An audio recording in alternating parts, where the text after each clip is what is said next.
The first thing you guys need before you start cutting glass is a sealing tile. This acts as a cushion for when you're cutting. It is also flame retardant, so it's not going to start on fire when you guys are soldering. If there's too many dents in it, you can just flip it over. Usually the back sides are a little bit better. Alright, then you grab your glass that you're going to use. This is clear glass, so you might not be able to see it very well. And then you guys need a glass cutter.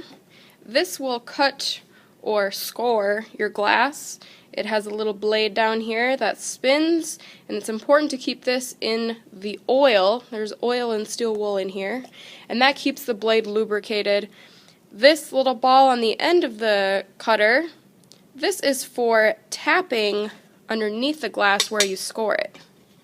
So I will score the glass where I want it. Okay, that's the sound you want to hear. It's kind of a scratchy sound. I hold my cutter with the wheel on the bottom. Some people hold it with the wheel on the top. It's really whatever is comfortable for you. So, after you score your glass, there's a line right here. Okay, that's where I want my glass to break. So then I use that ball to tap the score line. Alright, the third tool we need is called a running pliers. The running pliers is used to break big pieces of glass. Don't ever use your hands. The first thing that we want to do is grab the glass by the side and look at where that corner is. Okay, you don't want to cut your hand open, so please just don't use your hands. This is what we have the pliers for. So this is a running pliers. You can remember that because this line on the top of the running pliers runs along the score line. And you can see that I barely touched it and the glass snapped in half. Okay, so always make sure there's a little gap in between the top and the bottom of your pliers. If there's not, that's what the screw is for on top. If you screw that, it'll open and close that gap. Okay, there always needs to be a little bit of a gap. The other pliers you guys are going to use are called breaking pliers. These are for breaking smaller pieces of glass. So let me cut a piece to show you.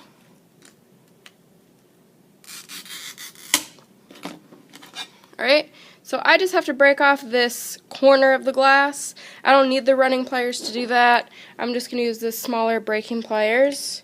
And you go right up to the score line. Okay? My score line is right here. I'm going right up next to it, and you just snap it off like that.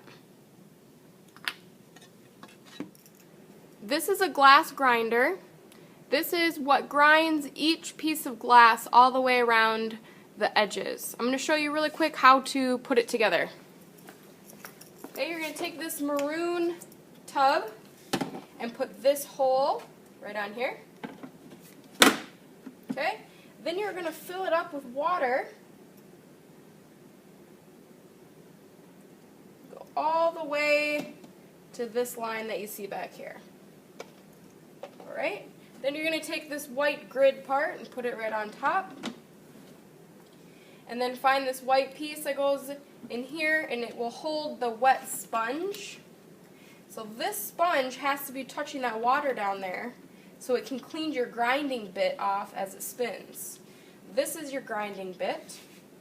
To put this on here, this has a flat edge. Okay, this side is flat, and this screw will go on that flat part.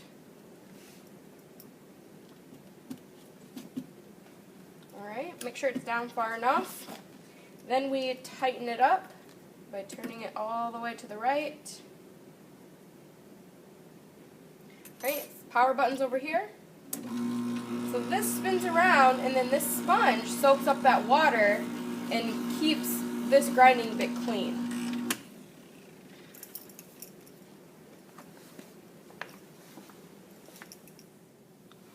This is foil. This is what you use to wrap around each piece of glass after you've cut and grinded. And this helps your solder stick to each piece and hold your pieces together. If you don't have this foil around your pieces, you cannot solder them. There are two kinds of foil. There's copper foil and black foil. And I've labeled the containers so you can see. There's also a thin and thick size. So there's two different sizes. The thinner size is a little bit harder to foil because you wrap the foil around your pieces like this. Okay, so if it's thinner, it's a little bit harder to wrap evenly. So they're harder to foil, but your soldering lines look a lot nicer when you're finished. Okay, the thicker size is a lot easier to foil, but when you are finished soldering, your soldering lines will be very thick. The foil that you use for opalescent glass, glass that you cannot see through, is the copper foil. And the reason we do that is because if you foil this unevenly, you're not going to see this bright copper shining through your piece of glass. So if you have transparent glass, glass that you can see through, you will use the black foil.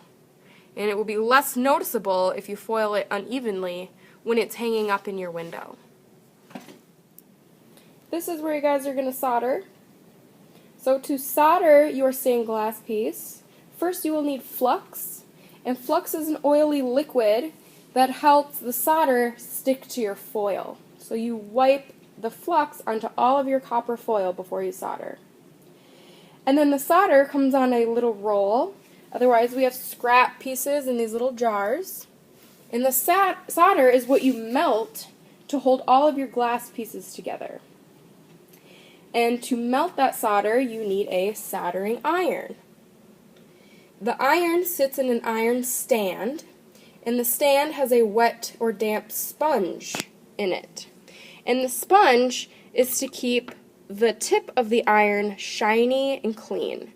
So you will wipe the tip of the iron onto the damp sponge every once in a while to keep that tip nice and clean. Never set the iron on the table, always put it back in the iron stand. And make sure that this cord is never touching the iron stand because it's extremely hot, so don't try to ever move it with your hand. To turn on the irons, first of all you need to make sure that the power strip under the table is on, and then you turn it on by turning this knob until that power light turns on, and you're going to put it to either 8 or 9. If it's all the way to 10, sometimes your solder gets too hot and it melts too much. To shut it off, turn it until the power light shuts off, or you can go under the table and shut the power strip off, and it will shut all of your irons off at once. To hang your stained glass piece up in the window, you guys need to solder rings onto it. Always solder a ring onto two pieces of glass called a joint. It's where two pieces of glass touch. You never want to solder a ring onto the middle of one piece, otherwise it will lift the foil off of your glass piece. And also never ever hold those rings with your finger. Always use a tweezers to hold the ring while you solder it onto your glass piece. And remember to put flux and use the scrap solder. The last few things you guys are going to use are maybe this saw. The saw is only for cutting pieces that are impossible to cut with your glass cutter. And then over here, this is what you use to clean your glass piece after you're done soldering it. Okay, you have your black and copper patina, your cleaning supplies, and then the polish.